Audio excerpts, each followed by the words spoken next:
Olá, o Viva Saúde desta semana está começando para falar sobre fisioterapia respiratória. Você sabe o que é isso? Sabia que a fisioterapia é uma boa alternativa de tratamento para quem tem asma, bronquite e outros problemas de saúde? Às vezes, as técnicas podem evitar o abuso de remédios tão frequentes nestes casos.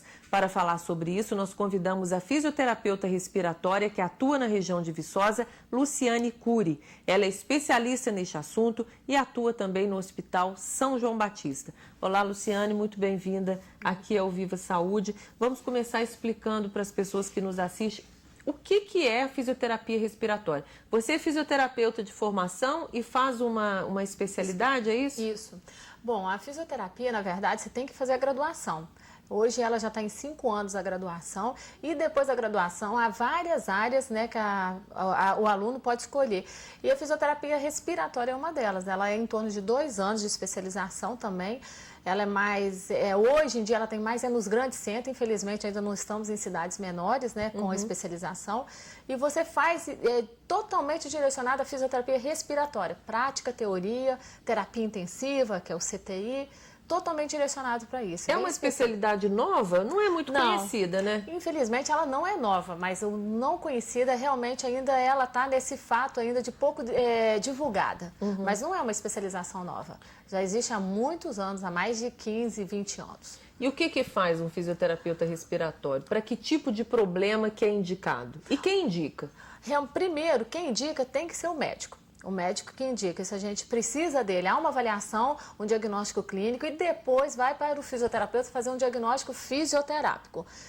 Quem indica é eles e nós precisamos, a gente atua na maneira de pessoas que têm muita secreção, falta de ar. Então, doença, para vocês entenderem melhor, é doenças bronquite, renite, pneumonia. Para ser mais simples ainda, não vamos nem pensar em doença, vamos pensar em tabagismo. Quem respira errado, que são as famosas respiração pela boca, né? Aí até a pessoa, para ter um sinal de que eu respiro errado, é aquela pessoa que dorme de boca aberta, ou aquela pessoa que está no dentista, não consegue ficar muito tempo de boca aberta porque dá falta de ar, então ela tem uma respiração oral. Então, para não precisar nem ir para doenças, vamos para coisas mais simples. Então, de hábitos errados. De hábitos errados, de tabagista. E para as doenças, as famosas bronquiolites, pneumonias, asma, renite. Mas como assim o tabagista? Porque o tabagismo, o próprio cigarro, acho que todos já têm conhecimento, é extremamente maléfico ao sistema respiratório.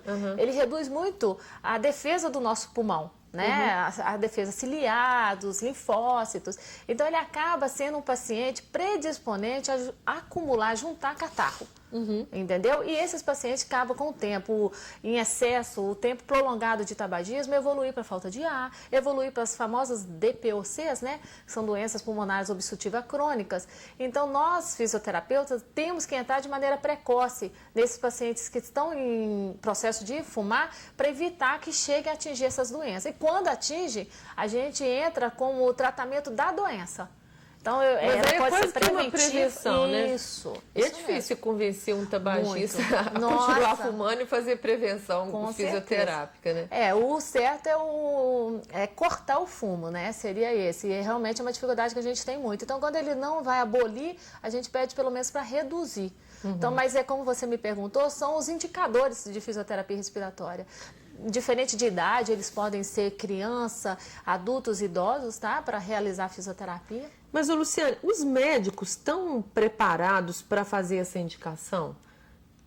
Em geral, assim, você vai até num pneumologista, num otorrino, mas o clínico geral, o pediatra que atende tanta gente, que tem tanta gente criança, com problema respiratório, principalmente criança, os médicos têm um conhecimento, assim, avaliam bem a importância dessa especialidade sua?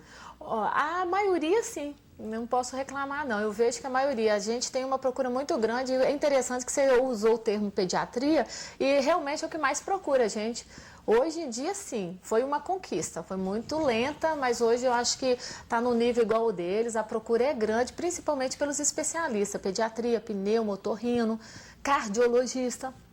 Vamos começar pela pediatria. Em que você pode ajudar uma criança Recém-nascida, por exemplo, que tem, não sei, bronquite, às vezes nem tem diagnóstico fechado ainda, né? Então, nem precisa de diagnóstico, Leia. Aquela criança que nasce, como você disse, né? Nasceu, está no hospital, acumulou secreção, ou já nasceu com essa grande quantidade, geralmente ela tem alguma doença associada, tá?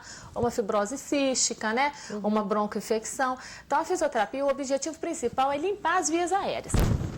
É tirar essa secreção, essa secreção das vias aéreas. E a gente tem manobras técnicas que a gente faz isso sem ser agressivo ao paciente. E elas, além de ter acúmulo de secreção, elas têm falta de ar. Então, a fisioterapia, o seu objetivo é higiene brônquica e diminuir a falta de ar. Eu vi você dando entrada ao programa falando da redução, né? De remédios. Ajuda. Porque quem tem asma, quem tem bronquite, vive tomando remédio, né? E toma antialérgico assim como se estivesse tomando aleatório. água. É. E nós, na fisioterapia, o nosso objetivo principal é esse, reduzir o uso de medicações. Que a fisioterapia é a atuação mais natural. É a atuação menos medicamentosa. Então, essa questão é muito importante. Talvez você está usando um antibiótico desnecessário. Né? Um fluidificante desnecessário, um xarope de maneira desnecessária, e que se ele já tivesse sido indicado para fisioterapia, essa criança tinha resultado mais rápido, menos financeiro, né? E menos agressivo à saúde. Mas uma mãe, né? Uma família que tenha, que sofra lá vendo a criança tendo dificuldade de respirar, pode procurar um fisioterapeuta respiratório. O que uma mãe pode esperar do fisioterapeuta respiratório na ajuda para o filho que tem nariz entupido, por exemplo? Desobstrução. Então, nós vamos ajudar a aliviar esses sintomas de fechamento, de falta de ar, vai ajudar a retirar essa secreção, porque em relação às mães, elas sentem dificuldade como tirar o catarro do meu bebê. Né? E é difícil, que bebê não tosse, não faz os espirros, eles têm essa defesa, mas a secreção ela só sai com a tosse, que é um mecanismo de defesa do nosso organismo. Então a fisioterapia vai eliminar essa secreção através de várias técnicas que existem. E como você me perguntou, mas o que a mãezinha pode fazer em casa? Então há a questão da gente orientar de fluidificar, sorinho fisiológico no nariz, até dos bebês recém-nascidos, estímulo de tosse. O estímulo de tosse é uma coisa tão fácil, aquelas criancinhas que não têm tosse, ou por ineficaz muscular, doenças neuromusculares, pode ser, né? É um estímulo na traqueia.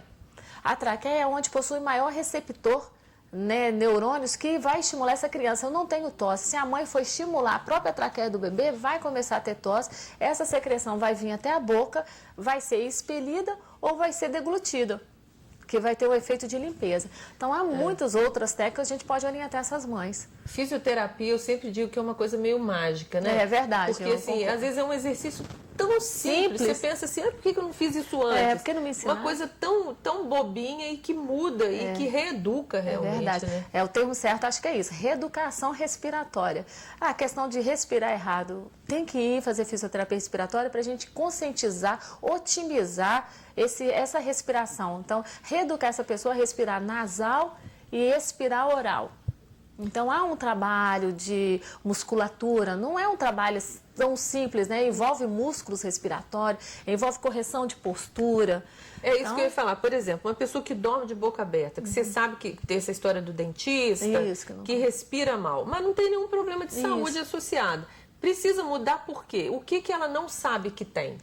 Ela, com essa respiração errônea, ela pode vir a desenvolver outros tipos de problemas respiratórios, principalmente quando chegar o inverno, esse clima mais seco, frio. Então, ela começa a ter secura na boca, começa a ter obstrução nasal. Então, a gente pede que essas pessoas com respirações erradas procurem o fisioterapeuta para reeducar a respiração e não vir a desenvolver outros tipos de doença respiratória.